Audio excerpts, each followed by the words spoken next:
კანდიდატებს ჰქონდათ შესაძლებლობა შეძლების დაგვარად იმ დროში, რაც მათ ჰქონდათ, წარმოედგინათ მათი ხედვები, როგორ უნდა გაუმჯობესდეს სახალხო დამცველის მუშაობა ამ ქვეყანაში, ან რა საკანონმდებლო ცვლილება შეიძლება განხორციელდეს ამ მიმართულებით, რა იყოს უსტი მხარეები სახალხო დამცველის აპარატის მუშაობაში და ანუ ძირითადი მიმართულებები, რა მიმართულებითაც მოუწევს მუშაობა სახალხო დამცველს. დღეს სამწუხაროდ არ იყო საქართველოში უჩანანუაშვილი, რომელიც იქნება 3 დეკემბერს და გვექნება შესაძლებლობა მისი წინასწარი თანხმობა არის, რომ ისიც შეხვდეს უმრავლესობას და ასევე ალბათ ქალბატონ გურჯიანსაც ექნება სურვილი და ჩვენ შევხვდებით მას, გვინდა რომ ყველა დასახელებულ კანდიდატს შეხვდეს უმრავლესობა.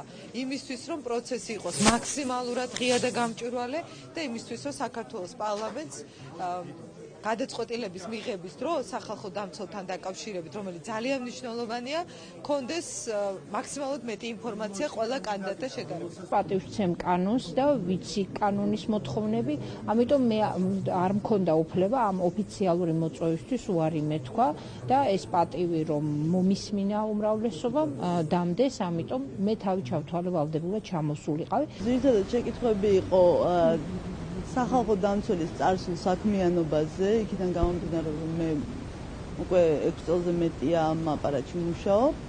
იყო ბევრი კრიტიკაც წარსული სახალხო დამცველების, რადგან მე მომიწია ჩემი პოზიციის დაფიქსირება. იყო კონსტრუქციული წინადადებები და კითხვებიც, იგივე სისხლის სამართლის საქმეების გადასინჯვაზე, ამნისტიის კანონ პროექტზე და ასე შემდეგ. საბოლოო ჯამში ეს იყო საკმაოდ სამუშაო ფორმატში ეს შეხვედრა.